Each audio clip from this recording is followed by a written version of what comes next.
अच्छा, अभी तक मैंने इसके बारे में ये पढ़ा था कि जो हमारे पास जो सम प्रोडक्ट्स के बारे में मैंने आपको डिटेल में बात बताई है कि लाइक फॉर एग्जांपल उनकी कनेक्टिविटी और प्लेटफॉर्म वेरी कर रहा होता है कि हम लोगों की कनेक्टिविटी प्लेटफॉर्म मतलब कि आइदर वायर्ड होगा या वायरलेस होगा, ठीक है, कौन सा नेटवर्क होगा या फिर स्टैंड अलोन एप्लीकेशंस होंगी या फिर और अगर यूज़ करते हैं मतलब हम लोग कनेक्टिविटी हम लोगों ने डिसाइड कर लिए तो उसके अगेंस्ट हमारे पास जो मोबाइल प्लेटफॉर्म होगा वो कौन सा होगा, हम लोगों की कौन सी लैंग्वेज कौन सी प्रोग्रामिंग लैंग्वेज को यूज़ करते हुए हम अपनी मोबाइल एप्लीकेशंस को बनाएंगे, ठीक है।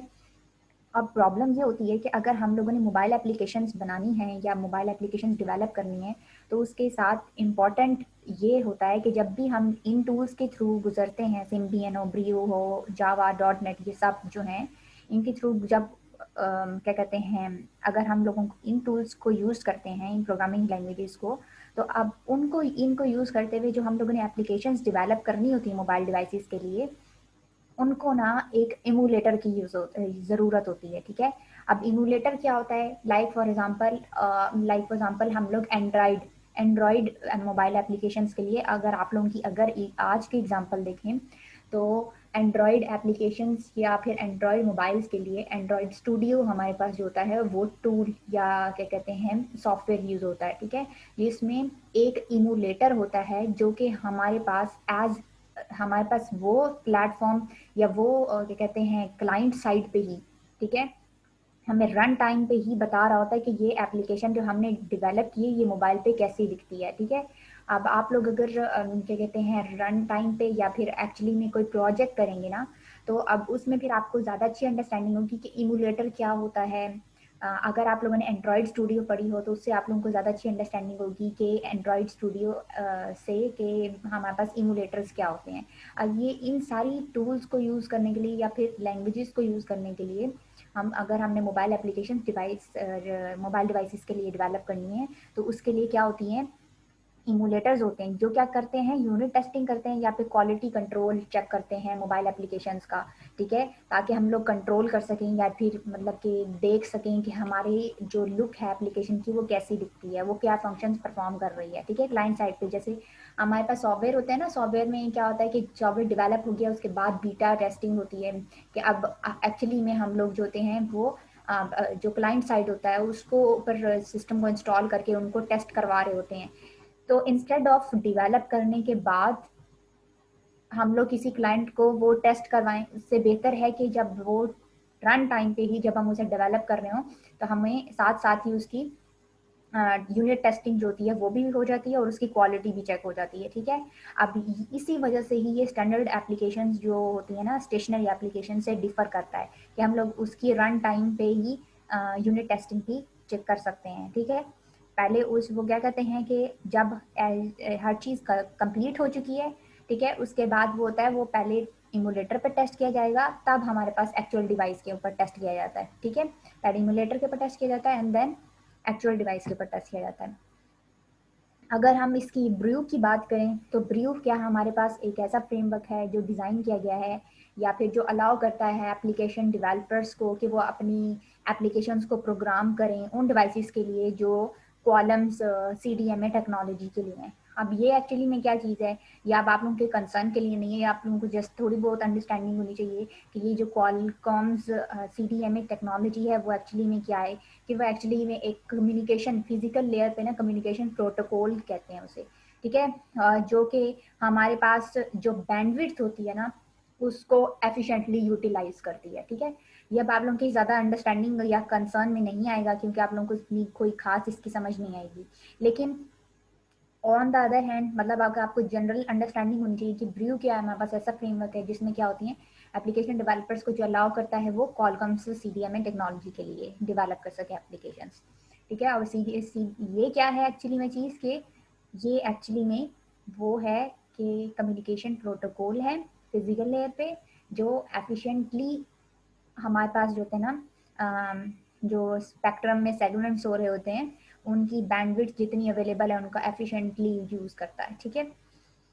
इसके अलावा अगर हम लोग आज के दौर की जावा एप्लीकेशन जो जावा प्रोग्रामिंग लैंग्वेज है उसकी बात करें तो जावा के अंदर फीचर्स या फिर उसकी जो मेन बात है वो क्या है कि जो जावा है वो वाइडली एक्सेप्टेड प्रोग्रामिंग लैंग्वेज है, जो सबसे ज़्यादा हमारे पास जो कमर्शियल आर्किटेक्चर उसमें पोर्टेबिलिटी का फीचर प्रोवाइड करती है, ठीक है, कोई भी सॉफ्टवेयर एप्लीकेशंस को राइट करने के लिए। लाइक फॉर एग्जांपल मैं अब आपको ये कैसे एग्जांपल दे सकती हूँ, सबसे ज़्यादा famous widely used programming language है वो जावा है।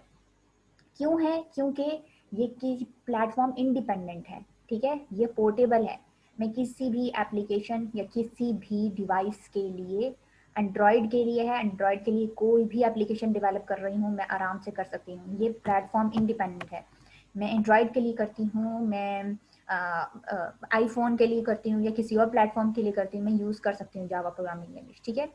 जावा प्रोग्रामिंग लैंग्वेज इंडिपेंडेंट होती है प्लेटफॉर्म से, ठीक है। अब जो अगर मैं जावा की बात करूं तो जावा की इतनी सक्सेस क्यों है, ठीक है, जावा की इतनी सक्सेस इसलिए है कि मेन बात इसमें क्या आती है, एपीआईज, स्टैंडर्ड एपीआईज प्रोवाइड करता है। एपीआईज क्या हमारे पास होती हैं, एप्लीकेशन प्रोग्रामिंग इंटरफेसेस। ये हमारे पास एपीआईज वो होती हैं कि इंस्टेड ऑफ हम अपनी इनहेरिटेंस, मल्टीपल इनहेरिटेंस जो सी प्लस प्लस से ये जो जावा डिफर कैसे करती है कि इंस्टेड ऑफ हमारी अपनी इनहेरिटेंस करें हम लोग, क्या कहते हैं, इनहेरिटेंस करें, और इनहेरिटेंस मल्टीपल इनहेरिटेंस करने की बजाय वो क्या करती है, जावा हमें प्रोवाइड करती है एपीआईज, ठीक है। अब एपीआईज हम लोग कोई भी जो भी इंटरफेस हम लोगों को यूज़ करना है वो हम लोग थ्रू एपीआईज किसी और एप्लीकेशन का यूज़ कर सकते हैं। अब लाइक फॉर एग्जांपल मुझे डेट चाहिए, या फिर मुझे लाइक फॉर एग्जांपल व्हाट्सएप की बात कर लें। व्हाट्सएप एक एप्लीकेशन है, ठीक है, व्हाट्सएप एक एप्लीकेशन है, और दूसरी हमारे पास एप्लीकेशन है कॉल्स की, ठीक है। अब कॉल्स की जो होती है वो हमारे मोबाइल के अंदर क्या होती है, एम्बेडेड होती है, ठीक है, वो अपनी इटसेल्फ सिस्टम की एप्लीकेशन है, ठीक है, जो कि हर एक मोबाइल के अंदर होती है। व्हाट्सएप तो हमें इंस्टॉल करना पड़ता है, ठीक है, डाउनलोड करनी पड़ती है एप्लीकेशन। अब जो कॉलिंग एबिलिटी है, कॉलिंग एबिलिटी के अंदर जो फीचर्स हैं, इसके जो फीचर्स हैं कि वो वर्ल्ड वाइड कॉल्स कर सकें, ठीक है। अब उसके अंदर वो मल्टीपल कितने, लाइक फॉर एग्जांपल हमारे पास जो सिस्टम एप्लीकेशन है, ठीक है, सिस्टम एप्लीकेशन में क्या आती है, कॉल। अब आपके पास, आपने कॉल करनी किसी बंदे को, ठीक है, अब आपने किसी कॉल करनी है बंदे को, तो वो आपके पास ऑप्शन देगा कि जो आपने कॉल करनी है वो आइदर थ्रू व्हाट्सएप करनी है, थ्रू मैसेंजर करनी है, थ्रू सिस्टम हमारे पास जो सिम है उसकी थ्रू करनी है। देखिए अब कितने फीचर्स एक्चुअली में ये क्या कर रहा है। अब जब आप इस पर क्लिक करेंगे तो वो उस एप्लीकेशन से एक जगह से दूसरी तरफ कॉल हो जाएगा। वो एक्चुअली में क्या कर रहा होता है, एपीआई एक दूसरे से कनेक्टेड होती हैं। एपीआई की बेस पे ये जो होती है ना, इसका जो मेन फीचर है, ये ऑब्जेक्ट ओरिएंटेड प्रोग्रामिंग लैंग्वेज जो जावा है उसका मेन फीचर जो है वो एपीआई के थ्रू है, ठीक है। वो मल्टीपल जो हमारे पास जो होती है ना, ओप के लिए जो, या फिर सी प्लस प्लस के अंदर जो मल्टीपल इनहेरिटेंस का कंसेप्ट दिया गया था, जिसके अंदर, जिसकी वजह से हमारे पास बहुत गंदा डिज़ाइन और इम्प्लीमेंटेशन होती थी, उसको अवॉइड करने के लिए हमारे पास सिंपल एपीआई का कंसेप्ट दिया गया, ठीक है। अब स्टैंडर्ड्स या फिर ओपन एपीआई जो होती हैं वो एक हमारे पास एक ऐसी प्रोग्रामिंग लैंग्वेज उससे फिर बनती है जो कि ओपन होती है, ओपन टू मैनी वेंडर्स, ठीक है, मतलब कि वेंडर्स के लिए इजी होता है ऐसी प्रोग्रामिंग लैंग्वेज को अडॉप्ट करना, ठीक है। अब अगर हम बात करें जावा की, तो इसमें मेन इसकी क्या होती है, इसकी कैरेक्टरिस्टिक्स मेन क्या है कि जावा जो है ये distinct feature as a mobile application platform किस बेस पे है कि वो ये एक ऑब्जेक्ट ओरिएंटेड लैंग्वेज है, ठीक है, और किसी और दूसरी प्रोग्रामिंग लैंग्वेज की तरह ये भी प्रोग्रामिंग एप्लीकेशंस को राइट करने के लिए यूज होती है, ठीक है। अब ये कंप्लीट कोड मोबिलिटी प्रोवाइड करती है, ठीक है, और ये कोड की तरफ इसका ज़्यादा है एज कम्पेयर टू इसकी मोबाइल एजेंट एबिलिटी, ठीक है। ये हमारे पास सिस्टम की अपीयरेंस के ऊपर नहीं, इंस्टेड ऑफ हमारे पास जो उसकी कोडिंग जो है उसकी मोबिलिटी को फोकस करती है, ठीक है। एंड देन हमारे पास क्या होता है, जावा जो होती है, जावा जो है हमारे पास प्लेटफॉर्म इंडिपेंडेंट प्रोग्रामिंग है, ठीक है, जावा यूज़ होता है। और जावा हमारे पास एक्चुअली में एक प्लेटफॉर्म है। अगर हम लोग इन शॉर्ट कहें तो जावा हमारे पास क्या है, प्लेटफॉर्म है। दूसरी प्रोग्रामिंग लैंग्वेजेस की तरह दूसरी प्रोग्रामिंग लैंग्वेजेस की तरह हमारे पास जो जावा है वो भी एक प्रोग्रामिंग लैंग्वेज ही है। अब इसमें क्या होती है कि हमारे पास जो होती हैं वो प्रोग्राम हम लोगों ने क्या करने होते हैं, कुछ सेट ऑफ इंस्ट्रक्शंस जो होती हैं वो प्रोग्राम करनी होती हैं। अगर हम लोग बात करें इंपॉर्टेंटली तो जावा एक्चुअली में क्या है, वेंडर न्यूट्रल लैंग्वेज है। Vendor neutral language based platform है। ठीक है, मतलब कि किसी और प्रोग्रामिंग लैंग्वेजेस की तरह, इसमें जो स्टैंडर्डाइजिंग लाइब्रेरीज वगैरह यूज होती हैं, जो पास्ट प्रोग्रामिंग लैंग्वेजेस के अंदर लाइब्रेरीज रिक्वायर्ड होती थी, इसमें वो नहीं है। ठीक है, सी प्लस प्लस की बात करें, दूसरी प्रोग्रामिंग लैंग्वेजेस की बात करें, तो उसमें सबसे ज़्यादा बड़ा प्रॉब्लम ये आता था कि जो इंडस्ट्री वाइड स्टैंडर्ड्स होते हैं, एपीआईज, कंपोनेंट्स, टूल्स की, वो हमारे पास सी प्लस प्लस में नहीं थे। ठीक है, अब जो डिफरेंट वेंडर्स हैं उनको सिमिलर कंपोनेंट्स और फ्रेमवर्क्स के लिए इंस्टेड ऑफ एपीआईज यूज करने के लिए की बजाय उन्हें क्या करना पड़ता था, उन्हीं प्रोडक्ट्स को, उन्हीं छोटे छोटे फीचर्स या कंपोनेंट्स को भी दोबारा कोड रीराइट करना पड़ता था इंस्टेड ऑफ रीयूज करने के लिए, या फिर कंप्लीटली सिस्टम के आर्किटेक्चर को रीडू करके दोबारा से रीराइट करना पड़ता था। अब ये वाली जो एक फालतू की हर्डल आ रही थी, ठीक है, इसको जो जावा ने रिजॉल्व किया और उसने स्टैंडर्ड एपीआई इंटरफेसेस कंपोनेंट्स और फ्रेमवर्क्स के अंदर प्रोवाइड किए, जिससे क्या हो गया, वेंडर्स को के पास ये एबिलिटी आ गई कि वो इम्प्लीमेंटेशन एपीआईज के थ्रू कर सकें। ठीक है, इजीली जो कंपोनेंट जो होता है इंस्टेड ऑफ उसका कोड दोबारा लिखने की बजाय रीयूज हो सके। अगर हम इसकी एग्जांपल देखें तो वो जावा डेटाबेस कनेक्टिविटी एपीआई भी है। अब जावा डेटाबेस कनेक्टिविटी एपीआईज क्या करती हैं, सेम इंटरफेस प्रोवाइड करती हैं डेवलपर्स को। बेशक उनको कोई मैटर नहीं करता कि डेटाबेस कौन सा उसके पीछे यूज किया गया है। जावा एक्चुअली में एक, जैसे मैंने आपको पहले भी बताया कि प्लेटफॉर्म और प्रोग्रामिंग लैंग्वेज है जो मोबाइल कोड क्या कहते हैं अलाउ करती है, ऑफर करती है। बट जो स्टैंडर्ड वर्चुअल मशीन है वो डेस्कटॉप कंप्यूटर्स और मतलब जो यूज़ की गई थी स्टैंडर्ड वर्चुअल मशीन जावा की बनाई गई थी पहले पहले, वो किस लिए डिज़ाइन की गई थी, डेस्कटॉप कंप्यूटर्स के लिए डिज़ाइन की गई थी, और उन बहुत सारी रिसोर्सेज रिक्वायर्ड होती थी अगर उन्हें कोई सेल फोन की एप्लीकेशन बनानी हो, कोई पीडीए की या मोबाइल डिवाइस की। सो जो स्टैंडर्ड जावा वर्चुअल मशीन है, जब उसके अंदर मतलब मल्टीपल टूल्स और class libraries, like for example अगर J2SC की बात करें, जब स्मॉलर वर्जन्स आए उसके अंदर इन्हांसमेंट हुई, J2ME, J2SC, तीन तरह के हमारे पास क्या कहते हैं एपीआई, जावा की एपीआईज और वर्चुअल मशीन जो होती हैं वो तीन तरह की हैं। ठीक है, उनको तीन कैटेगरीज में डिवाइड किया गया था जो कि आगे हम पढ़ेंगे। एक है J2ME, एक है J2SC, एक है J2EE। ठीक है, अभी इसे हम एक एक करके देखते हैं नेक्स्ट वाली स्लाइड्स में। फर्स्ट वन हमारे पास आती है J2ME। अच्छा, पहले बात आती है J2ME की। अगर हम लोग J2ME की बात करें तो J2ME हमारे पास जो मेन कैटेगरीज में से है, फर्स्ट हमारे पास आता है J2ME। अब J2ME हमारे पास क्या है कि ये वर्चुअल मशीन की स्पेसिफिकेशन है, बट इसमें क्या रिक्वायर्ड होता है, रिसोर्स लिमिटेड डिवाइसेस जो होती हैं उनके लिए यूज़ होता है। ठीक है, अब अगर हम लोग देखें उनके रिसोर्स लिमिटेड डिवाइसेस कौन सी हैं, तब हम उनकी जो लाइक फॉर एग्जांपल J2ME है, तो वो स्पेसिफिकली उन डिवाइसेस के लिए बनाया जाता है जिनकी जो मेमोरी होती है वो 32 KB से लेके 10 MB की उस मेमोरी तक जितना प्रोवाइड होता है, अब इतनी ही क्या कहते हैं जिनकी मेमोरी होती है उन एप्लीकेशन या उन डिवाइसेस को सपोर्ट करता है J2ME। ठीक है, अब उनकी नीड को पूरा करने के लिए दो तरह की जो कैटेगरीज आगे से फर्दर उसने डिवाइड कर दी हैं। ठीक है, टू कैटेगरीज ऑफ डिवाइसेस हैं। अब इनमें फर्स्ट हमारे पास क्या आती हैं, personal mobile connected information devices. Personal हमारे पास जो होती हैं मोबाइल कनेक्टेड इंफॉर्मेशन डिवाइसेस कौन सी होती हैं? J2ME का जो पोर्शन है, CLDC connected limited device configuration जिसे कहते हैं, connected limited device configuration, connected limited device configuration. अच्छा, ये हमारे पास जो होती हैं CLDC जो ये टाइप ऑफ डिवाइसेस होती हैं, इसमें हमारे पास कौन कौन से आ जाते हैं? सेल फोन्स इंक्लूड हो जाते हैं, PDAs इंक्लूड हो जाते हैं, या फिर कोई भी स्मॉल कंज्यूमर डिवाइसेस जो होती हैं, ठीक है, कोई भी और दूसरी स्मॉल कंज्यूमर डिवाइसेस होती हैं, उनको इन सब में वो इंक्लूड हो जाती हैं CLDC में।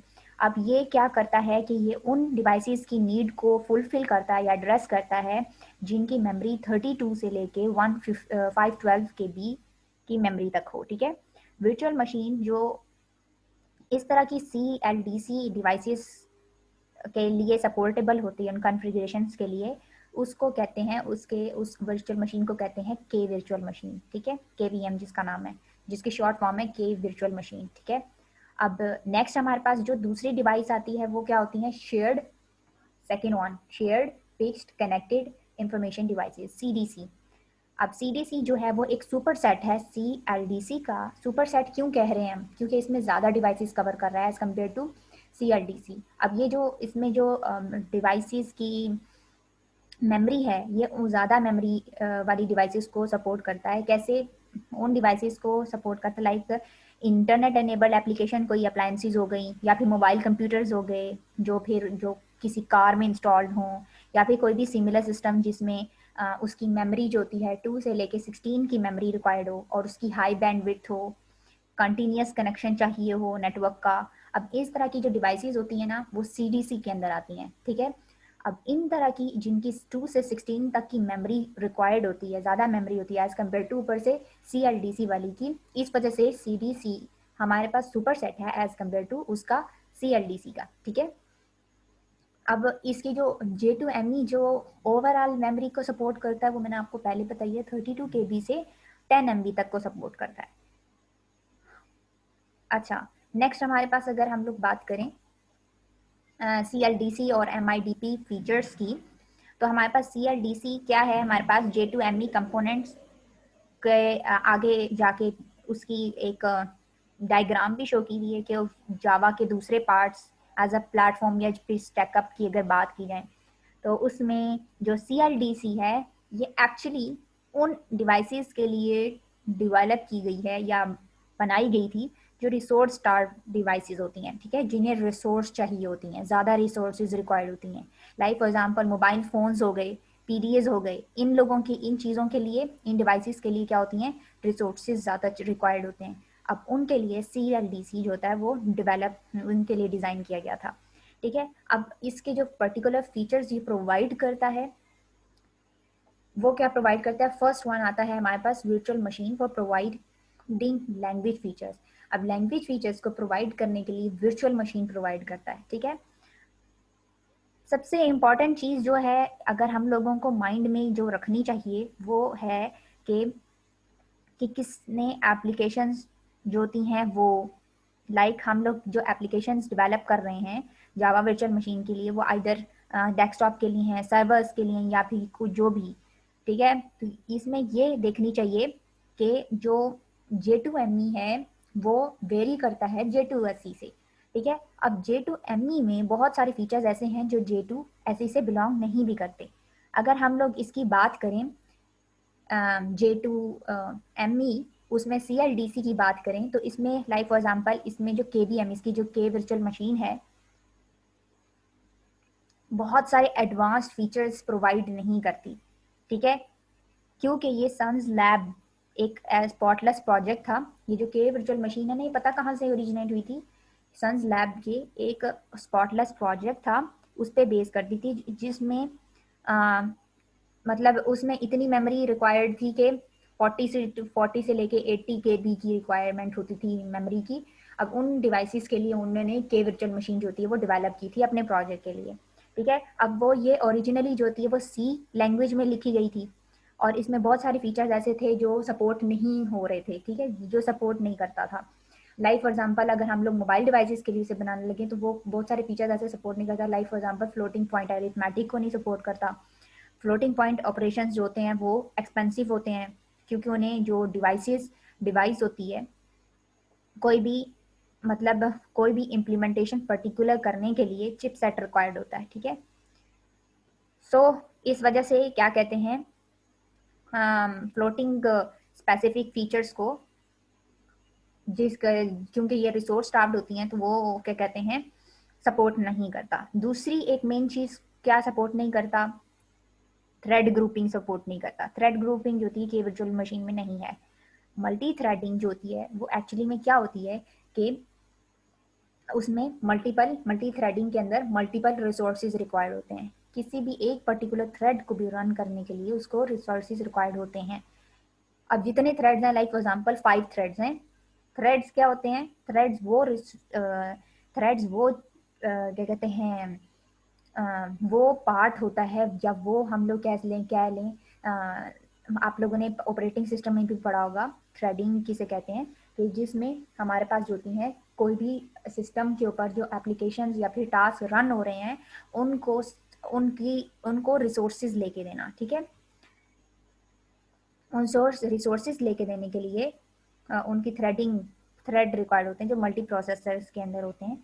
अब मल्टीपल टास्क को करने के लिए तो थ्रेड्स चाहिए होते हैं, तो वो क्या कहते हैं कि जो हर एक जो स्पेसिफिक थ्रेड है उसकी multi certain amount of resources required होती है, ठीक है, उसको सिंपली एग्जिस्ट करने के लिए, इवन दो वो कोई काम एक्चुअली कर भी ना रहा हो, ठीक है। तो इस वजह से कहते हैं कि ये जो के वी एम है, के वर्चुअल मशीन, किसके लिए डेवलप की गई है, CLDC के लिए। वो रिसोर्स स्टाफ डिवाइसेस है, मतलब उसे रिसोर्स स्टाफ डिवाइसेस के लिए वो डेवलप की गई है, ठीक है। इसमें मल्टी थ्रेडिंग सपोर्ट नहीं होती। मल्टी थ्रेडिंग सपोर्ट के अलावा इसमें मतलब जो अनयूज्ड ऑब्जेक्ट्स हैं उनकी भी ऑटोमेटिक गार्बेज कलेक्शन करता रहता है। ये बहुत इंपॉर्टेंट फीचर्स हैं जो कि इस स्लाइड में नहीं लिखे हुए, लेकिन मैं आप लोगों को बता रही हूँ, बुक में भी आप लोगों को मिल जाएंगे। इसके अलावा मैं आपको डिटेल में डेप्थ में हर एक पॉइंट को क्लियर कर रही हूँ कि वर्चुअल मशीन अगर प्रोग्रामिंग लैंग्वेज में कौन कौन से फीचर्स दे रहा है, कौन से नहीं दे रहा, ठीक है। ये आप लोगों को लर्न करने हैं। जब जो चीजें जस्ट स्लाइड में लिखी हैं उन लोगों को ही ग्रैब नहीं करना, ठीक है। सो अगर हम लोग एक और फीचर की बात करें जो इसमें प्रोवाइड नहीं कर रहा वर्चुअल मशीन, CLDC की, वो फीचर ये है कि ऑटोमेटिक अगर कोई भी अनयूज ऑब्जेक्ट है, ठीक है, इवन दो जो ऑब्जेक्ट है वो यूज ही नहीं हो रहा, ठीक है। लाइक फॉर एग्जांपल KVM है, उसको हमें बताना पड़ेगा कि हम लोगों का काम इस ऑब्जेक्ट के साथ खत्म हो चुका है, ठीक है। वो ऑब्जेक्ट जो KVM है वो उस ऑब्जेक्ट का स्कोप, उसका मेथड जो है वो फाइनलाइज करने की कैपेबिलिटी नहीं रखता, ठीक है। इसके अंदर वीक रेफरेंसेस होते हैं। वीक रेफरेंसेस किसे कहते हैं, ऑब्जेक्ट को हम वीकली रेफरेंस तब कहते हैं जब उसमें ऑब्जेक्ट को ट्रेवर्स करना नेसेसरी होता है, ठीक है। तो मतलब जहां उसे रीच, मतलब उसे क्या कहते हैं, रेफर किया गया था रीच करने के लिए, उसी से उस ऑब्जेक्ट को वापस ट्रेवर्स भी करना होता है, ठीक है। अब जो होता है J2SC या J2ME जो होता है, ये फाइनलाइजेशन नहीं करता ऑब्जेक्ट की जब तक वीक या स्ट्रॉन्ग रेफरेंसेस जो होते हैं वो क्लियर नहीं हो जाते। लेकिन इधर क्या हो रहा है, J2ME के अंदर वीक रेफरेंसेस को सपोर्ट ही नहीं करता, ठीक है। इसकी अपनी एबिलिटी ही नहीं होती कि वीक रेफरेंसेस को उनकी मेमोरी, उस ऐसी मेमोरी को मैनेज कर सके जिसके अंदर वीक रेफरेंसेस हैं, ठीक है। ये इसमें कुछ प्रॉब्लम्स थी। एक और प्रॉब्लम भी थी जैसे एक्सेप्शन हैंडलिंग होगी या फिर एरर हैंडलिंग हो गई, इनको ये सपोर्ट नहीं करता, ठीक है।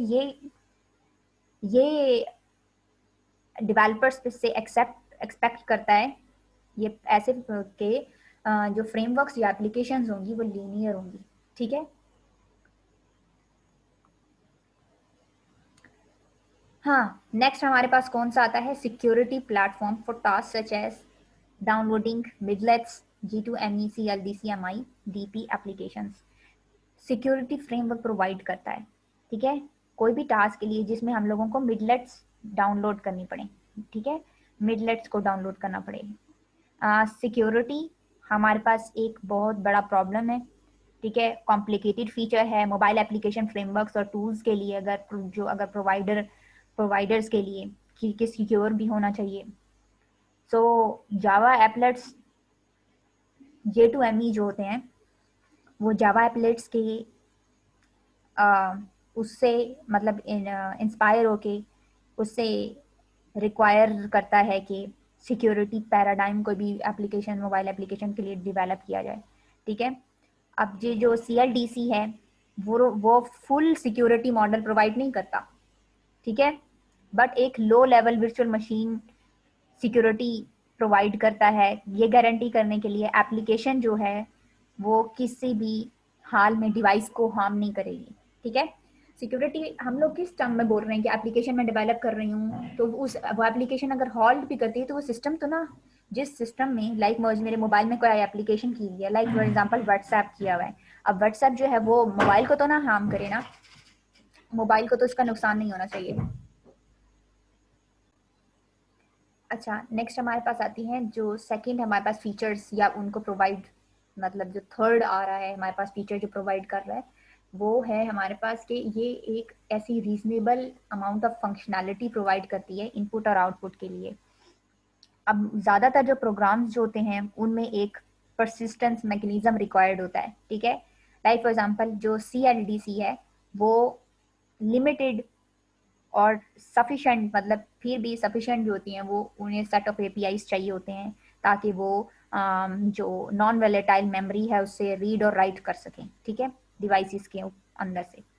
सो इस वजह से ये जो इनपुट और आउटपुट मैकेनिज्म के लिए एक अच्छी फंक्शनैलिटी प्रोवाइड करती है लिमिटेड APIs यूज करके, ठीक है, रीड और राइट करती है। Some internationalization capabilities of CLDC जो होती है provide input and output streams readers that can handle, okay. So अगर हम लोग बात करें इनपुट और आउटपुट की, उसके बाद हमारे पास नेक्स्ट हमारे पास आती हैं इनपुट और आउटपुट की कैपेबिलिटी प्रोवाइड करने के अलावा इंटरनेशनलाइजेशन कैपेबिलिटीज भी होती हैं। इंटरनेशनलाइजेशन कैपेबिलिटीज क्या होती हैं कि CLDC की जो इनपुट आउटपुट की बात करें उसके पैकेजेस जो होते हैं वो input output stream reader provide करते हैं, ठीक है। जो हमारे पास जो डिफरेंट करेक्टर इनकोडिंग स्कीम्स होती हैं ना उनको हैंडल करने के लिए होती है, राइट। फॉर एग्जांपल अब आगे इंटरनेशनलाइजेशन की फर्दर जो है वो एक दो पार्ट्स में उसको इंटरनेशनलाइजेशन की कैपेबिलिटी को डिवाइस वो क्या कहते हैं डिवाइड करके एक्सप्लेन करता है कि एक फर्दर डायनेमिक होती है एक स्टैटिक होती है, ठीक है। ये पहले परफॉर्म स्टेक है, ठीक है। परफॉर्म स्टेक में क्या सबसे पहले बताया हुआ है कि J2EE आ रहा है। अगर अगर हम लोग बात करें सबसे पहले वर्चुअल मशीन की जहाँ पे हम हैं कार्ड और स्मार्ट कार्ड प्रोफाइल है, उससे अगली हमारे पास कौन सी आती है जो कि हम पहले डिस्कस कर चुके हैं, ठीक है। फर्स्ट में वर्चुअल मशीन के बाद आती है के वर्चुअल मशीन जिसको अभी हम डिस्कस कर रहे हैं।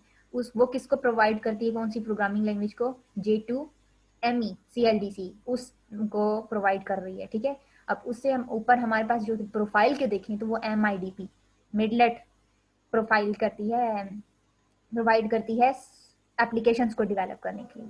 उससे आगे फर्दर हम लोग मूव करेंगे तो हम लोग आगे पता चलेगा कि J2ME में क्या प्रोवाइड कर रही है, J2EE में क्या प्रोवाइड कर रही है, ठीक है। स्टैंडर्ड एडिशन का आया और फिर इसके बाद हमारे पास जो होते हैं वर्चुअल मशीन्स के अगेंस्ट कौन से हॉटस्पॉट आ गया, ठीक है। और जो हमारे पास लैंग्वेजेस थी वो इतनी बड़ी हो गई कि मतलब इतनी मेच्योर हो गई कि उन्हें हमें प्रोफाइल्स की या प्रो की ज़रूरत ही नहीं पड़ी, ठीक है। नेक्स्ट अगर के वर्चुअल मशीन की बात करें तो मैंने अभी आप लोगों को जैसे कि पूरा का पूरा सारा बताया था कि जो के वर्चुअल मशीन है उसमें कौन सी कैपेबिलिटीज वो प्रोवाइड नहीं करता। तो ठीक है, मैं इसको एक बार ओवर थ्रू हो जाती हूँ कर देती हूँ दोबारा शॉर्टली कि सबसे पहले क्या थी, फ्लोटिंग पॉइंट अरिथमेटिक को सपोर्ट नहीं करती। क्या फ्लोटिंग पॉइंट ऑपरेशंस ऐसे जो एक्सपेंसिव होते हैं कि उनके डिवाइसेस कोई भी इम्प्लीमेंटेशन मतलब कि कोई भी टास्क करने के लिए, ठीक है, उन टास्क के लिए डिवाइसेस की जो चिप सेट होती है उस पर रिक्वायर्ड होती हैं कि वो इम्प्लीमेंट करें, ठीक है। ऐसी पॉइंट्स की, ऐसे ऑपरेशंस की इम्प्लीमेंटेशन रिक्वायर्ड होती है डिवाइस के चिपसेट के ऊपर, ठीक है, जो कि एक्सपेंसिव होती है, रिसोर्स स्टाफ्ड होती हैं ये डिवाइसेस, इस वजह से एक्सपेंसिव होती है। Support for JNI, JNI actually में क्या है, जावा नेटिव इंटरफेसेस। अब ये जो जावा नेटिव इंटरफेसेस को सपोर्ट नहीं करता कि वर्चुअल मशीन, क्योंकि जावा नेटिव इंटरफेसेस जो होते हैं वो डेवलपर्स को अलाउ करते हैं कि वो ऐसी एप्लीकेशंस लिख सकें जो मतलब कि इंस्टेड ऑफ जावा C++ या सी जो प्रोग्रामिंग लैंग्वेज है उनको मिला के, मतलब उनका एज कॉम्बो जो है ना, हाँ, different modules, like for example कुछ जावा API मॉड्यूल्स लिखे हों, कुछ C++ में लिखे हों, तो मतलब कि उनको सपोर्ट नहीं करती, या तो टोटली C++ में होगी या टोटली जावा में होगी। अब ये क्योंकि हम लोग जावा जे टू ME की बात कर रहे हैं, तो इसमें क्या होती है, टोटली जावा बेस्ड होती है, ठीक है। सेकेंड के बाद हमारे पास थ्रेड ग्रुपिंग आ गई। अब थ्रेड ग्रुपिंग हमारे पास क्या है कि वो मैंने आपको पहले भी बताया था कि एक पर्टिकुलर थ्रेड भी जो होता है उसको सर्टेन एग्जिस्ट करने के लिए मल्टीपल जो रिसोर्सेज होती हैं वो रिक्वायर्ड होती हैं, रिगार्डलेस ऑफ वो कोई टास्क परफॉर्म कर रहा है या नहीं कर रहा, क्योंकि CLDC जो होती हैं वो रिसोर्स स्टाफ डिवाइस है, मतलब उन रिसोर्स स्टाफ डिवाइसेस के लिए डेवलप की गई है, उसके लिए उनको एड्रेस करती है। इस वजह से जो मतलब कि ये इसको हैंडल ही नहीं करती कि थ्रेड ग्रुप कर दें, ठीक है। ऐसे अनयूज जो थ्रेड्स हैं जो यूज नहीं हो रहे, उनको रिसोर्सेज देने की बजाय उनको थ्रेड्स को जो रनेबल हो रहे हैं या फिर जिनको रिसोर्सेज रिक्वायर्ड हैं उनको दे दिए जाएं, ठीक है। हाँ, नेक्स्ट वन हमारे पास क्या होती है, automatic garbage collection. Weak references आते हैं, ऑटोमेटिक गार्बेज कलेक्शन आती है।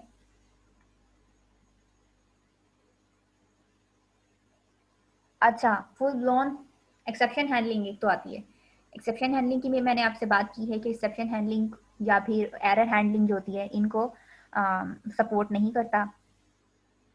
ये जो ये एक्सपेक्ट करता है कि जो एप्लीकेशन या फ्रेमवर्क्स डेवलपर्स जो डेवलप करेंगे वो क्या होने चाहिए, लीनियर होने चाहिए, ठीक है। अब हम इसके बाद हमारे पास आती हैं अनयूज ऑब्जेक्ट की गार्बेज कलेक्शन करता रहता है, ऐसे ऑब्जेक्ट जो यूज ही नहीं हो रहे हैं। अब फाइनलाइज करने हैं तो वो हम लोगों को के virtual मशीन को बताना पड़ेगा कि ये ऑब्जेक्ट्स के साथ हम लोग डन हो चुके हैं, we are done with this object, ठीक है। तो ये उसको पता नहीं होता फाइनलाइज करके करना है या नहीं, ठीक है, इसमें ये इतनी कैपेबिलिटी नहीं है। नेक्स्ट हमारे पास जो थी वीक रेफरेंसेस को भी सपोर्ट नहीं करता, ठीक है। ऑब्जेक्ट को कब फाइनलाइज करना है, कब उसे रिसोर्सेज उसे रिक्वायर्ड हैं, कब वो कॉल हो रहा है, ये जो होती है ना उसके अंदर वीक रेफरेंसेस को रेफरेंसिंग को सपोर्ट नहीं करता। नेक्स्ट हमारे पास क्या आती है, ओके, नेक्स्ट हमारे पास जो providing a security framework for task such as downloading midlets, इसकी बात मैं आपको पहले बता चुकी हूँ कि मिडलेट जोन की। So reasonable amount of functionality provide करता है इनपुट और आउटपुट के लिए, लाइक कितना क्या आउटपुट है, इसके नीचे एक एग्जांपल भी छोटी सी दी हुई है कि लैंग्वेज में क्या इनपुट, हर एक फंक्शन, हर एक फीचर ऑब्जेक्ट के लिए, हर एक ऑब्जेक्ट के लिए क्या इनपुट रिक्वायर्ड है, क्या आउटपुट देगा वो, और अदरवाइज उसने नीचे लिखा हुआ है कि उसके साथ क्या करना है, कुछ और फंक्शन परफॉर्म करना है, ठीक है। नेक्स्ट हमारे पास क्या आता है, एंड फोर्थ वन हमारे पास आती है इंटरनेशनलाइजेशन। जैसे कि मैंने आपको बताया कि जो इंटरनेशनलाइजेशन कैपेबिलिटी की अगर हम बात करें तो उसमें हमारे पास क्या होती है कि हमें प्रोवाइड क्या करता है, इंटरनेशनलाइजेशन कैपेबिलिटी क्या होती है, इंटरनेशनलाइजेशन कैपेबिलिटी में वो ऐसे इनपुट आउटपुट स्ट्रीम रीडर्स जो होता है वो प्रोवाइड करता है, जो इनकोडिंग स्कीम्स मल्टीपल कैरेक्टर्स जो होते हैं ना, डिफरेंट कैरेक्टर्स इनकोडिंग स्कीम्स, हमारे पास कितने कैरेक्टर्स हैं, 256 जो टोटल हमारे पास आते हैं, ठीक है। अब ये जो इतने इनकोडिंग स्कीम्स हैं उनको हैंडल करने के लिए, डिफरेंट इनकोडिंग स्कीम्स के लिए ये इसके पास मल्टी स्ट्रीम रीडर होता है इनपुट, ताकि वो हर एक इनकोडिंग स्कीम को अच्छे से इंटरप्रेट कर सके, ठीक है। इसके लिए जो इंटरनेशनलाइजेशन होती है वो दो तरह से होती है, एक होती है डायनेमिक और एक होती है स्टैटिक, ठीक है। अगर डायनेमिक की बात करें तो वो रिक्वायर्ड करेक्टर सेट को डायनेमिकली डिटरमिन कर सकता है और proper character set run time पे यूज करता है। इसका क्या मतलब है कि प्रोग्रामिकली अगर हम लोग देखें तो ये ज़्यादा एलिगेंट ऑप्शन है, ठीक है, बिकॉज लेकिन इसमें प्रॉब्लम क्या है कि इसे क्या कहते हैं, किसी भी रिक्वायर्ड करेक्टर सेट को डिटरमिन करने के लिए एडिशनल कोड करना पड़ता है और इम्प्लीमेंट करने पड़ते हैं सेट ऑफ रूल्स, ठीक है, कि वो डिटरमिन किस बेस पे करे, ठीक है। तो ये एप्लीकेशन जो होती है, ये अप्रोच होती है वो स्मॉल एप्लीकेशन के लिए तो ठीक है, लेकिन मतलब जहाँ डिवाइसेस जो रिसोर्सेज हैं वो लिमिटेड ना हो। लेकिन अगर बात आ जाए ऐसी एप्लीकेशंस की जिनमें हमारे पास लिमिटेशन है रिसोर्सेज की, तो उस डायनेमिक उसके लिए इंटरनेशनलाइजेशन बेहतर नहीं ऑप्शन, क्योंकि ऐसे करेक्टर सेट जो होते हैं रिक्वायर्ड करेक्टर सेट को डिटरमिन करने के लिए अगर हम लोगों ने डायनेमिकली डिटरमिन करना है तो उसके साथ हमें क्योंकि रन टाइम पे हम लोगों ने उसे यूज़ करना है प्रॉपर करेक्टर सेट को, तो उसके लिए हमें एक्स्ट्रा जो होती है वो इम्प्लीमेंटेशन करनी पड़ती है। हर एक करेक्टर सेट के लिए जो रूल्स होते हैं उनको इम्प्लीमेंट करना पड़ता है, कोड करना पड़ता है, ठीक है, एक्स्ट्रा एफर्ट लगती है। सो अगर हम लोग दूसरे की देखें स्टैटिक की, तो स्टैटिक क्या हमारे पास होती हैं, अब मल्टीपल हमारे पास जे जो एम ई एप्लीकेशन के वर्जन्स हो सकते हैं जो डायरेक्ट रेडी होते हैं कि वो डिवाइस के ऊपर लोड हो सकें। अब अगर हम लोग स्टैटिक की बात करें तो वो उसमें लिखा हुआ है कि provisioning of the application can take care of the version of the software that is distributed to the application. तो इसका मतलब क्या है, ये लेस एलिगेंट अप्रोच है, बिकॉज क्योंकि क्योंकि जो हमारे पास जो होती है कोड है वो डाउनलोड करना पड़ता है डिवाइस से, और जो भी लॉजिक है वो रन टाइम पे फिर जो क्या कहते हैं एग्जीक्यूट होनी है वो रिड्यूस हो जाती है, ठीक है। फ्लेक्सिबिलिटी तो प्रोवाइड कर रहा है, स्टिल अवेलेबल है, लेकिन प्रॉब्लम क्या है कि हमारे पास जो नेटवर्क से ना जो भी फीचर्स या फिर डिफरेंट वर्जन्स हमें एप्लीकेशन के चाहिए वो हमें डाउनलोड करने पड़ते हैं, ठीक है। प्रॉब्लम क्या है कि जो स्टैटिक इंटरनेशनलाइजेशन है उसमें क्या होती है कि अगर हम लोगों को कोई भी रिक्वायर्ड सेट फीचर सेट को डिटरमिन करना है तो वो क्या करते हैं, उसे वो किसी और पर्टिकुलर एप्लीकेशन से डाउनलोड करना पड़ता है, डिफरेंट किसी और वर्जन से, ठीक है, ताकि वो अंडरस्टैंड कर सके। क्योंकि J2ME अगर किसी भी फीचर को या करेक्टर सेट को सपोर्ट नहीं कर रहा तो J2SE या उसके फर्दर जो आगे वर्जन्स फर्दर आ रहे हैं वो अगर सपोर्ट करते हैं तो वो उनसे इनहेरिट कर लेते हैं।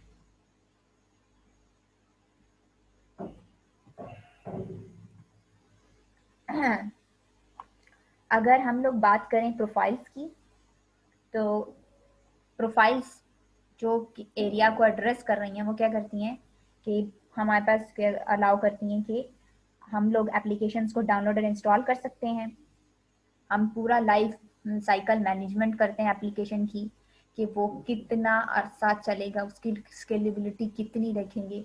Like for example application either short मतलब कि लोकल एरिया के लिए मैंने किसी डिवाइस मैंने किसी क्या कहते हैं मैंने किसी लोकल शॉप के लिए एप्लीकेशन बनानी है, या फिर मैंने ई कॉमर्स कोई बड़ी मतलब कोई बड़ी एप्लीकेशन बनानी है जो थ्रू आउट वर्ल्ड यूज हो, थ्रू इन कंट्री के लिए हो, कंट्री पर्पज के लिए हो, या किसी छोटे से पर्पज के लिए हो, उसका लाइफ साइकिल कैसे मैनेज होगा, वो कितने फेजेस में डेवलप की जाएगी, ठीक है, उसके इनिशियल वर्जन क्या होंगे, ठीक है, ये सब कुछ मैनेज करना, उनकी डाउनलोड इंस्टॉलेशन किस प्लेटफॉर्म से होगी, उसका फीचर इंटरफेस जो है वो क्या होगा, यूजर इंटरफेस फीचर उनके कौन कौन से प्रोवाइड होंगे, उसकी लुक क्या आएगी, ठीक है, डेटाबेस फंक्शनैलिटी क्या होगी, डेटाबेस क्या अगर डेटाबेस रिक्वायर्ड है ऐसी एप्लीकेशन के लिए, अगर वो होगा तो वो कितना डायनेमिकली क्या क्या डाटा को स्टोर कर सकता है, और कितने डायनेमिकली डाटा को गेट करके लेके आ सकता है, ठीक है। लाइक फॉर एग्जांपल यूट्यूब में फर्दर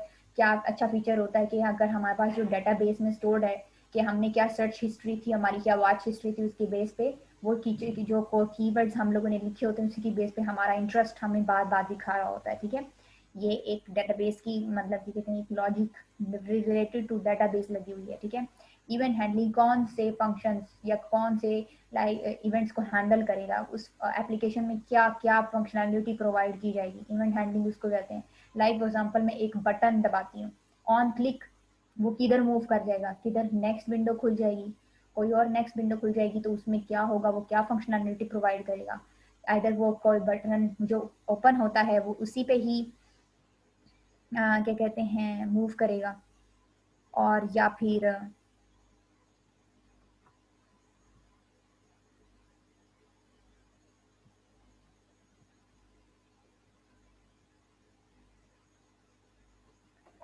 क्या होगा,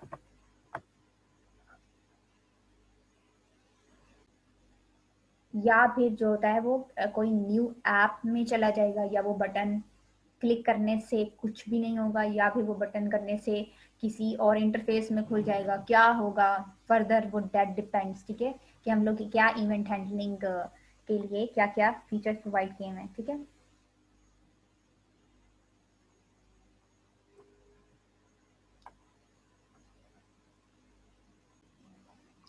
अच्छा, अब हमारे पास अगर हम लोग इससे प्रोफाइल्स के बाद अगर हम लोग ये देखें CDLC प्रोफाइल्स को, तो अब प्रोफाइल्स की लाइक फॉर एग्जांपल जब मैं अभी पहले बात कर रही थी MIDP की प्रोफाइल्स की, तो वो मैंने काफ़ी बार उसका नाम लिया मिडलेट प्रोफाइल्स का और MIDP क्या, तो mobile information device profiles profile जो होती है ये वाइडली नाउन और एक्सेप्टेड है, CLDC की प्रोफाइल है ये। इसमें पर्टिकुलर अदर प्रोफाइल्स भी हैं, like for example personal digital assistant profile भी है, ठीक है, जो PDS के लिए यूज़ होती है। अब इसमें मोर मेमोरी होती है, प्रोसेसिंग पावर ज़्यादा होती है, ज़्यादा रिक्वायर्ड होती हैं डिवाइस जो क्या कहते हैं रिसोर्सेज होती हैं MID से, ठीक है, MID से ज़्यादा होती हैं जो एक्सटेंड करती है CLDC को। अगर हम लोग MIDP की बात करें वो उन डिवाइसेस के लिए क्या कहते हैं डिज़ाइन की गई है जिसके पर्टिकुलर फॉलोइंग करेक्टरिस्टिक्स होते हैं, ठीक है। अब मैंने आपको ये बात बता दी है कि PDA के लिए कौन सी प्रोफाइल होती है, ठीक है। PDS के लिए जो डिवाइल होती है, जो PDS के लिए डिज़ाइन की जाती है वो PDAP है प्रोफाइल, और जो CDLC प्रोफाइल CLDC के लिए यूज होती है वो MIDP प्रोफाइल है, ठीक है। अब ये किन से के लिए होती है जिनकी क्या कहते हैं रिसोर्सेज कम होती हैं, प्रोसेसिंग पावर भी कम होती है, ठीक है। अब ये इसमें पर्टिकुलर उसके MIDP के कैरेक्टरिस्टिक्स हम लोग देखें तो वो कौन कौन से होते हैं। फर्स्ट हमारे पास होता है स्मॉल डिस्प्ले, ठीक है, पर्टिकुलर 96x24 का डिस्प्ले होता है, ठीक है, अप्रॉक्सीमेटली। और इसकी जो शेप होती है पिक्सल्स की 1x1 की होती है, डेप्थ इसकी 1 बिट की होती है, ठीक है। मतलब ये स्मॉल डिस्प्ले की बात की जाए ना तो वो ये हमारे पास इतना सा होगा छोटा सा, ठीक है। अब नेक्स्ट हमारे पास होती है मिनिमम नॉन वॉलेटाइल मेमोरी जो होती है, हाँ कोई भी एप्लीकेशन इटसेल्फ जो रिक्वायर्ड होती है एप्लीकेशन को रन करने के लिए वो मिनिमम 128 KB की होनी चाहिए। अब ये ऐसी इंफॉर्मेशन को स्टोर करने के लिए होती है, ये वो नॉन वॉलेटाइल मेमोरी वो वाली होती है इंफॉर्मेशन को स्टोर करने के लिए जैसे ही सेल शट ऑफ हो जाए या फिर डिवाइस शट ऑफ हो जाए तो वो और टर्न बैक ऑन हो तो इंफॉर्मेशन जो होती है वो लॉस्ट हो जाती है, ठीक है। एप्लीकेशंस जो होती है वो उसके लिए ही पर्टिकुलर यूज होती है, ठीक है। नेक्स्ट हमारे पास होती है वायरलेस कनेक्टिविटी या wireless connection to the internet. Wireless connection to the internet required होता है, सॉरी, ये हमारे पास जो होती है वायरलेस कनेक्शन नेटवर्क की बात करें तो हम लोग अगर बात करें वायरलेस कनेक्टिविटी की मतलब जिस टाइम पे टेक्स्ट राइट किया गया है उसी टाइम पे लो बैंडविड्थ में लो कनेक्टिविटी इंटरमिटेंट कनेक्टिविटी के साथ ही वो जो होता है वो आगे फॉरवर्ड अगले को सेंड हो जाए, ठीक है। बट इसमें कोई भी स्टैंडर्ड प्रोटोकॉल जो होता है ना, लाइक टीसीपी, आईपी, ये वगैरह रिक्वायर्ड नहीं होते, ठीक है।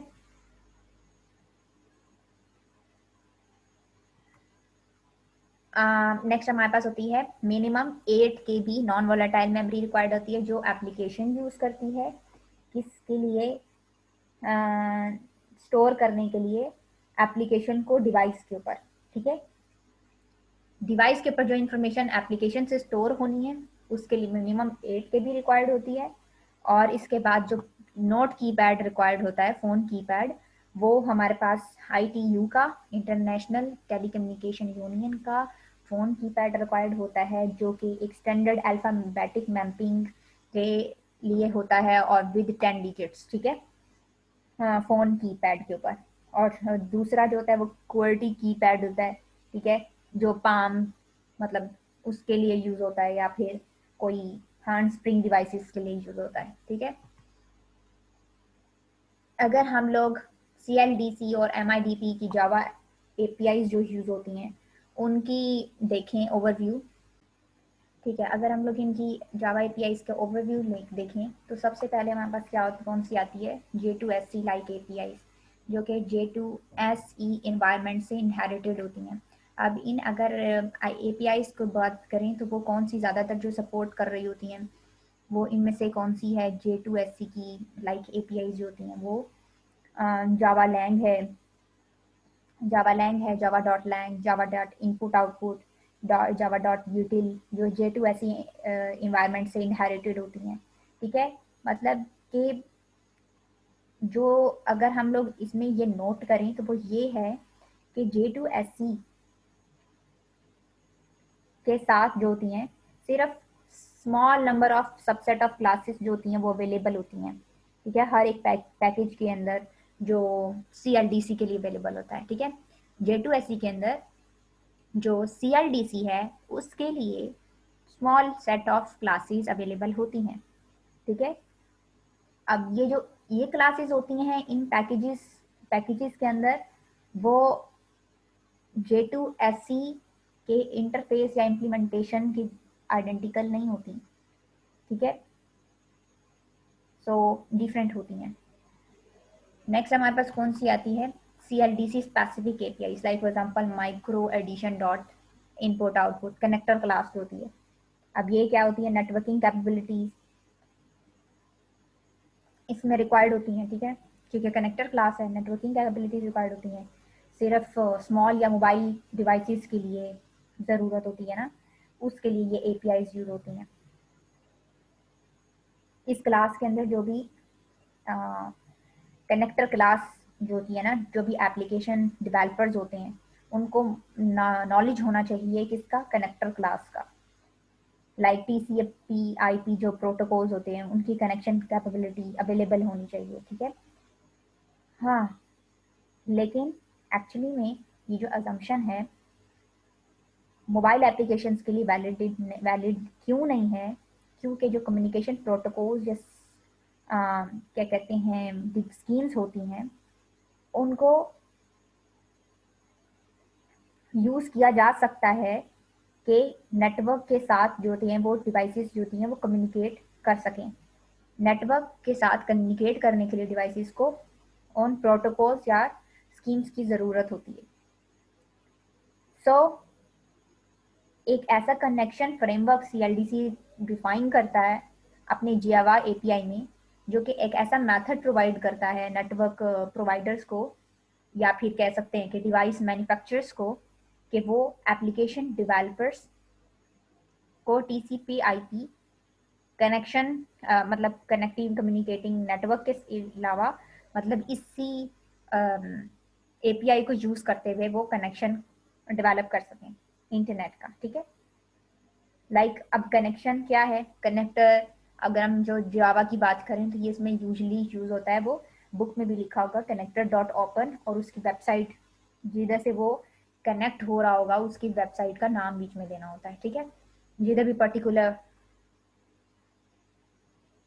यूज़ करना हो। अब C++ या किसी और में बात करें तो ऐसे होता है ना एग्जाम्पल में, या मतलब कि कोई भी ओपन की है कि पर्टिकुलर इधर इस API के थ्रू इधर मूव कर जाए, इस वेबसाइट पे।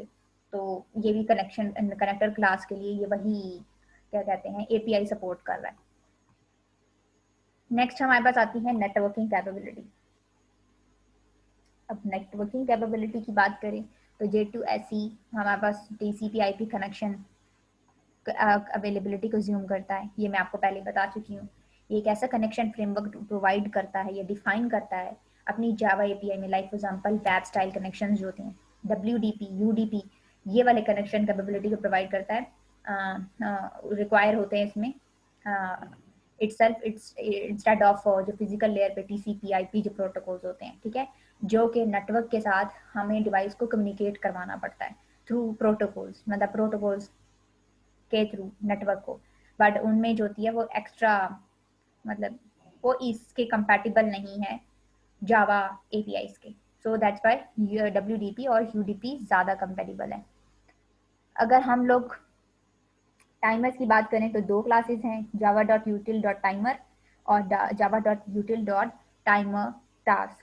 ये डेवलपर जो होते हैं मिडलेट्स, उनको राइट करने के लिए डेवलपर्स को अलाउ करती है कि ये मिडलेट्स को ऐसे राइट करें जो स्टार्ट हुई हैं एक दफ़ा और किसी स्पेसिफिक इंटरवल में स्टार्ट हुई हैं और या फिर किसी गिवन टाइम में, ठीक है, टाइमर लगा हुआ है कोई भी एप्लीकेशन के स्टार्ट होने का, ठीक है। नेक्स्ट हमारे पास क्या होती है नेटवर्किंग, HTTP इम्प्लीमेंटेशन होती है और एक Java dot micro edition dot input output HTTP connection जिसमें होल्ड करती है। तो CLDC की अगर बात करें तो वो HTTP इम्प्लीमेंटेशन प्रोवाइड करती है, high level application networking protocol जो है वो क्या करता है, लोअर लेयर इम्प्लीमेंटेशन को नेटवर्किंग की जो होती है उसको हाइड करता है डिवाइस और नेटवर्क के दरमियान, और क्या प्रोवाइड करता है, हाई लेवल इम्प्लीमेंटेशन जो होती है वो प्रोवाइड करता है, ठीक है। Java dot micro edition dot input output की बात करें, ये लोन क्लास है HTTP कनेक्शन की, ठीक है, ये पैकेज जो है, और वो क्या करता है कि HTTP के थ्रू जो होती है हमारे पास नेटवर्क रिसोर्सेज के लिए कनेक्ट करे, जो नेटवर्किंग रिसोर्सेज हैं उनके साथ कनेक्ट करने के लिए HTTP का कनेक्शन प्रोवाइड करता है ये package micro edition dot IO। पहले पिछला वाला जो था वो जावा था डॉट माइक्रो एडिशन, ये जावा एक्स है, ठीक है।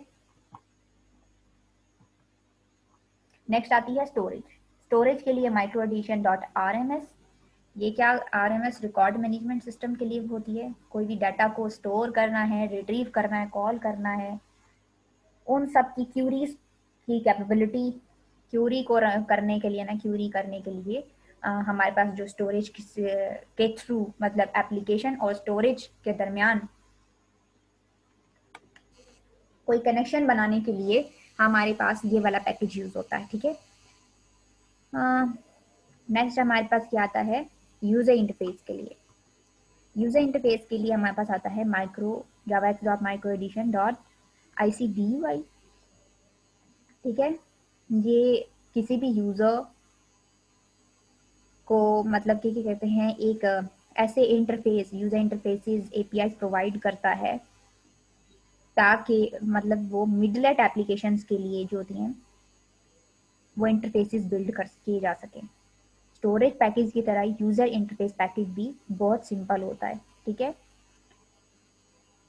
ये वाला भी पैकेज जो होता है स्टोरेज कैपेबिलिटी स्टोरेज वाले पैकेज की तरह सिंपल है। सो इसका पोर्टेबिलिटी, ये पोर्टेबिलिटी इंक्रीज करता है ताकि यूजर इंटरफेस का जो अथॉरिटी है वो मतलब ऑथराइज करता है यूजर इंटरफेस को बिना एक्सटेंशन किए कि कितनी हमारे पास जो होती है कितनी इम्प्लीमेंटेशन IMEDP की रिक्वायर्ड है, ठीक है। जनरल ओवरव्यू है, गो थ्रू कर रही हूँ। अगर हम लोग बात करें, मैं आपको बार बार बोल रही हूँ MIDP, तो वो हमारे पास MIDs ऐसी एप्लीकेशन जो मोबाइल इंफॉर्मेशन डिवाइसेस के लिए यूज़ होती हैं, अब बनाई गई हैं ऐसी एप्लीकेशन जो mobile information device mobile information devices actually में MID है, ठीक है। P लग जाता है तो प्रोफाइल लग जाता है। MID के साथ अगर हम लोग लेट लगा रहे हैं तो उसका मतलब है सर्वर साइड एप्लीकेशन है, सर्वलेट किसी तरीके से कहते हैं, ठीक है। स्मॉल ब्राउजर बेस्ड एप्लीकेशन जो होती हैं वो एप्लीकेशन एपलेट्स होती हैं, ठीक है। स्मॉल ब्राउजर बेस्ड एप्लीकेशन जो होती हैं वो कौन सी होती हैं, एपलेट्स होती हैं। और सबलेट्स कौन सी होती हैं, सर्वर साइड एप्लीकेशन, ठीक है। अब मिडलेट्स जो होती है वो सर्वर साइड भी हो सकती है और वो एपलेट्स भी हो सकती हैं, ठीक है। वो सर्वर साइड भी हो सकती हैं और वो ब्राउजर बेस्ड मतलब क्लाइंट साइड भी हो सकती हैं, ठीक है। वो जनरल बात कर रहे हैं तो इसे हम लोग ओवरऑल क्या कहते हैं, मिडलेट कहते हैं। अगर JTUME की बात करें तो वो क्या करता है, उसके फर्दर फॉलोइंग जो होते हैं वो प्रिंसिपल्स होने चाहिए। लाइक फॉर एग्जांपल कि सबसे पहले उसके अंदर कैपेबिलिटी होनी चाहिए कि वो मिडलेट क्लास को एक्सटेंड करे, ठीक है। हेलो मिड MIDP एग्जांपल है कि पहले वो मिडलेट क्लास को एक्सटेंड करता है एंड आफ्टर दैट इम्प्लीमेंट करता है one of the following methods. Some of the following methods उसमें कौन कौन से आते हैं, स्टार्ट ऐप, ठीक है। ये वो मेथड है जो कि जैसे ही क्लास इंस्टेंशिएट हो गई है तब कॉल होता है, ठीक है। Like for example run method Java के अंदर यूज होता है ना। And after that pause app, pause app किस लिए होता है, ये हमारे पास एप्लीकेशन जो होती है वो किसी भी रीजन की वजह से एप्लीकेशन को सस्पेंड कर दिया जाए, ठीक है, उसके लिए पॉज ऐप होता है। लाइक फॉर एग्जांपल किसी भी एप्लीकेशन को हम लोगों ने बीच में ही रोक दिया, कोई पावर सेव करने के लिए, कोई कॉल आ गई ऊपर से इंटरप्ट कर दी है, या कोई भी रीजन हो सकती है, ठीक है, उसके लिए। और डिस्ट्रॉय ऐप, उसके अंदर हमारे पास क्या रिक्वायर्ड होता है, पैरामीटर बूलियन बी, ठीक है। अब ये डिस्ट्रॉय जो होती हैं ये किसी भी कोई भी मेंटेनेंस चाहिए हो बिफोर एप्लीकेशन जो होती है वो, मतलब अगर डिस्कार्ड करनी हो उसके लिए होता है।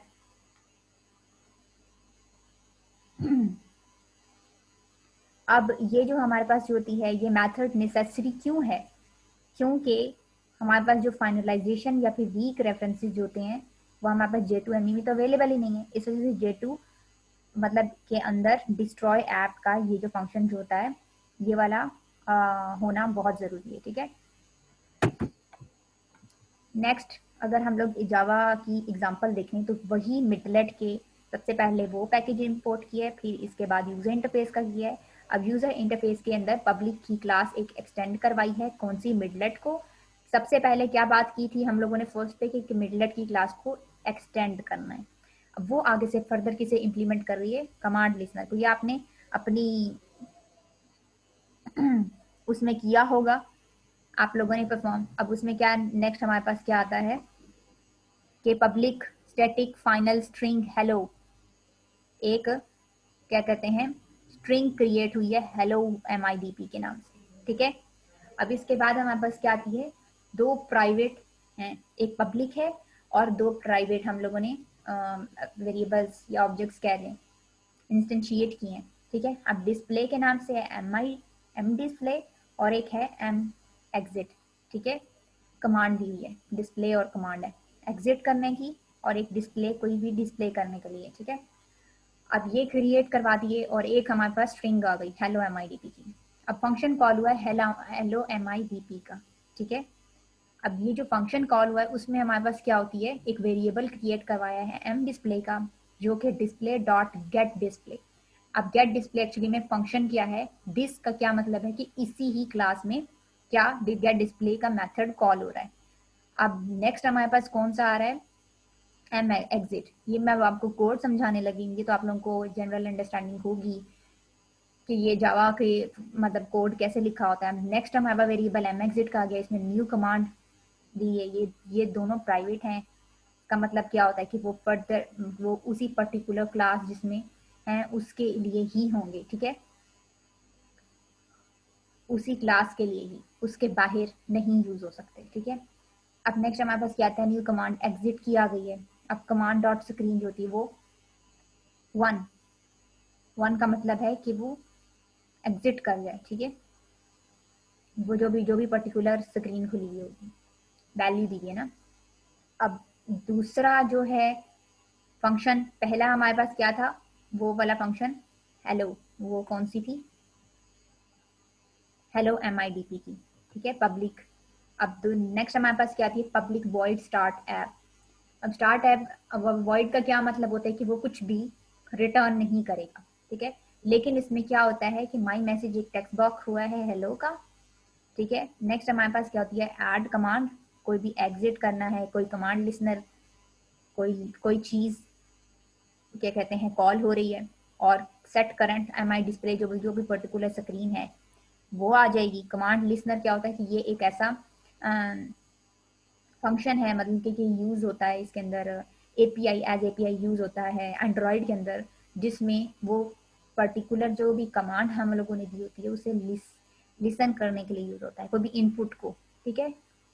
अब इसमें क्या होता है कि कोई भी एक्शन परफॉर्म होना है तो कमांड लिसनर करेगा इसी ही क्या कहते हैं फंक्शन के अंदर, और उसमें क्या आता है सेट करंट डिस्प्ले, जो भी पर्टिकुलर एप्लीकेशन का फर्स्ट लुक है, फर्स्ट डिस्प्ले स्क्रीन है, वो आ जाएगी।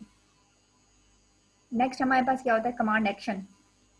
कोई भी पर्टिकुलर एक्शन करना है, उसमें क्या होता है कि अगर हम लोगों ने एक्शन लेना है डिस्प्लेबल हैंडल, अगर जो कमांड है वो एग्जिट की आती है तो डिस्ट्रॉय ऐप फॉल्स हो जाएगी, ठीक है। एग्जिट की आ रही है तो वो सक्सेसफुली जो होती है वो कमांड, जो एप्लीकेशन है वो काम खत्म हो जाएगी। और अदरवाइज जो अगर हम लोगों ने डिस्ट्रॉय ऐप किस लिए होगा कि जब हमारे पास जो एप्लीकेशन है और वो किसी भी मेंटेनेंस रिक्वायर्ड हो, ठीक है, इन केस अगर कोई प्रॉब्लम आ जाए, कोई एरर आ जाए, तो उसके लिए डिस्ट्रॉय ऐप का फंक्शन है। अच्छा, अगर हम लोग सन्स की डेवलपमेंट, जो टूल किट हमें J2ME की डेवलपमेंट टूल किट में प्रोवाइड की गई थी, जैसे सन और बोरलैंड के अगर वेंडर्स को देखा जाए, तो फ्री टूल किट जो ये प्रोवाइड करते हैं उसमें फॉलोइंग कंपोनेंट्स जो होते हैं J2ME एप्लीकेशंस के लिए को डेवलप करने के लिए, जो उनके कंपोनेंट्स को उनके कंपोनेंट्स जो फॉलोइंग प्रोवाइड करते हैं, वो सबसे पहले है हमारे पास के टूल बार। ये ओवर टूल है जो GUI, हमारे पास जो ग्राफिकल यूजर इंटरफेस है वो प्रोवाइड करता है, ताकि वो क्लासेस को मैनेज कर सके, ठीक है, कलेक्शन ऑफ क्लासेस को मैनेज कर सके जो मिडलेट के अंदर पड़ी हुई हैं, ठीक है। कोई भी नेम वैल्यू प्रॉपर्टी सेट है जो बाई क्लासेस ने यूज किया है, या फिर कोई रिसोर्सेज हैं, like for example icons use किए गए हैं मिडलेट में, तो ये सारे जो GUI कंट्रोल पे सारे के सारे जो होते हैं ना, या फिर जो पैकेजेस यूज किए हैं, अब उन पैकेजेस के साथ है हमारे पास जो होती हैं GUI कंट्रोल्स, मतलब कौन सा कंट्रोल, जो कौन सा फंक्शन, मतलब लाइक फॉर एग्जांपल बटन है, कोई आइकन्स हैं, और पर्टिकुलर नेम, कोई वैल्यू, कोई नेम है, कोई भी उसकी क्या वैल्यूज दी गई हैं, ठीक है, उन सबको सेट करना, ये सब कुछ होता है ये के टूल बार हैंडल कर रहा होता है, ठीक है। प्री वेरीफायर नेक्स्ट आता है। प्री वेरीफायर क्या कर रहा होता है, क्लासेस की प्री वेरिफिकेशन कर रहा होता है, जो कि J2ME ने अलाउ की होती हैं, ठीक है। अब ये कैसे प्री वेरीफायर है कि कोई भी डिवाइस से ऑफलोड कर देता है कुछ वर्क, एंड देन उसे वेरीफाई करता है, ठीक है। फिर इसके बाद हमारे पास आता है नेक्स्ट कंपाइलर। अब वो J2ME कंपाइलर जो है वो क्लासेस को भी कंपाइल करता है। अब ये देखना है कि J2ME की क्लासेस हैं उन्हें पहले प्री वेरीफाइड की जानी चाहिए, प्री वेरीफाइड किया जाता है उन्हें यूज किए जाने से पहले, ठीक है। एंड देन इसके बाद नेक्स्ट हमारे पास आता है इमुलेटर्स। इमुलेटर्स कौन से होते हैं, मैंने आपको पहली ही क्लास इस लेक्चर के स्टार्ट होते हुए बताया था कि जब भी कोई भी हमारे पास प्रोग्रामिंग लैंग्वेज हम लोग यूज कर रहे होते हैं, लाइक फॉर एग्जांपल स्पेशली हम लोग मोबाइल एप्लीकेशंस को डेवलप करने के लिए, तो उसके हमारे पास इमुलेटर्स रिक्वायर्ड होते हैं। इमुलेटर्स कौन से, कोई भी ऐसा प्लेटफॉर्म होता है जो कि एक्चुअल डिवाइस पे इम्प्लीमेंट करने से पहले, उस पर टेस्ट करने से पहले इमुलेटर्स के ऊपर अपनी ही एप्लीकेशन को टेस्ट किया जाता है कि वो कैसा परफॉर्म करेगा, ठीक है। हाँ, इमुलेशन ऑफ परफॉर्मेंस हमारे पास नेक्स्ट आती है।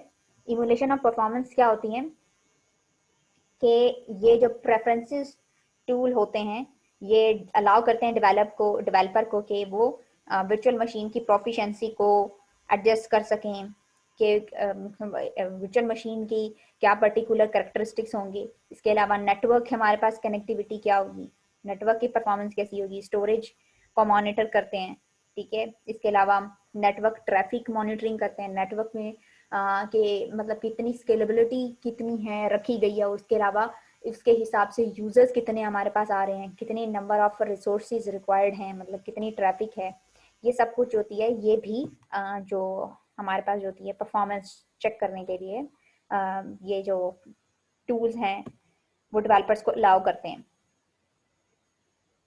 अब ये जो फीचर्स हैं ये हमारे पास उस वक्त में इस बुक ने जब लिखा था तो उसने बोला था कि ये जो इसके लेटेस्ट वर्जन है इस टूल किट का उसमें अवेलेबल है, ठीक है। नेक्स्ट हमारे पास आते हैं ये वो फीचर्स या डायमेंशंस हैं मोबिलिटी की CLDC प्रोफाइल्स और मतलब CLDC और MID जो उसकी प्रोफाइल है उसे सपोर्ट करते हैं। अब वो जो हमारे पास डायमेंशंस हैं वो हम लोगों ने ऑलरेडी एक्सप्लेन की, ठीक है। डायमेंशंस को देखें तो सबसे पहले हमारे पास आती है लोकेशन अवेयरनेस। अब हम लोगों ने देखना है कि ये जो J2ME में CDSC CLDC और जो प्रोफाइल मिडलेट प्रोवाइड करता है, मिडलेट प्रोफाइल इसकी होती है। तो अब ये जो हमारे पास जो J2ME है ये इन्वायरमेंट, ये जो कैटेगरी है जावा वर्चुअल मशीन की, अब ये क्या, अगर हम लोग इसके इन टर्म्स ऑफ देखें डायमेंशंस के हिसाब से कौन कौन सी डायमेंशंस को ये सपोर्ट करता है, तो इसमें सबसे पहले हमारे पास आती है लोकेशन अवेयरनेस। अब लोकेशन अवेयरनेस की इसके पास अनफॉर्चुनेटली कोई ट्रीटमेंट नहीं है, लेकिन उसने बोला हुआ है कि जो मतलब कि कहते हैं लोकेशन अवेयरनेस जो होती है J2ME में हैंडल नहीं की गई अभी तक। मतलब उस वक़्त की बात थी जब तब इसने ये स्टेट किया था कि उस वक़्त क्या कहते हैं कोई इसकी फर्दर लोकेशन अवेयरनेस का या लोकेशन सेंसिटिविटी को डील करने के लिए कि हम कैसे लोकेशन किसी पर्टिकुलर करंट यूज़र की और विद रिस्पेक्ट टू कि वो एप्लीकेशन कहाँ यूज़ कर रहा है और उसने कहाँ टारगेट रीच करना है, ठीक है। तो इसके लिए क्या कहते हैं जो J2ME है उसका क्या कहते हैं वो सपोर्ट नहीं करता था, लेकिन उसमें एक पैकेज यूज होता है javax.microaddition.location, इसके थ्रू जो होता है पैकेज जो प्रपोज किया गया था। अब ये प्रपोज किया गया था लोकेशन अवेयरनेस गेट करने के लिए, ठीक है, लोकेशन पता करने के लिए। अब नेक्स्ट अगर हम लोग बात करें वो हमारे पास आता है नेटवर्क क्वालिटी ऑफ सर्विस। अब नेटवर्क क्वालिटी ऑफ सर्विस की बात करें तो उसमें क्या होती है कि ये पहले भी मेंशन किया गया कि जो हमारे पास जो होते हैं डिफरेंट जो डेवलपमेंट टूल्स होते हैं वो हमारे पास इमुलेशन ऑफर करते हैं जिसमें हमारे पास होती है क्वालिटी ऑफ सर्विस कंडीशंस होती हैं वायरलेस डिवाइसेस के लिए। अब अगर हम लोग बात करें J2ME की कनेक्शन फ्रेमवर्क की तो इसमें हमारे पास क्या होती है एक्सट्रीमली एलिगेंट मैनर में इसने इसे डील किया है। अब डील कैसे किया है कि ये हमारे पास अलाउ करती है कि कनेक्शन फ्रेमवर्क को क्रिएट कर सके, किसी भी तरह का कनेक्शन हो, नेटवर्क प्रोवाइडर्स या फिर डिवाइस वेंडर्स जो उनको APIs अपनी डिवाइस की ऑन प्रोवाइड करता है, ठीक है। जैसे फॉर एग्जांपल मैंने आपसे पहले भी बात की थी कि ये वैप प्रोटोकॉल जो है TCP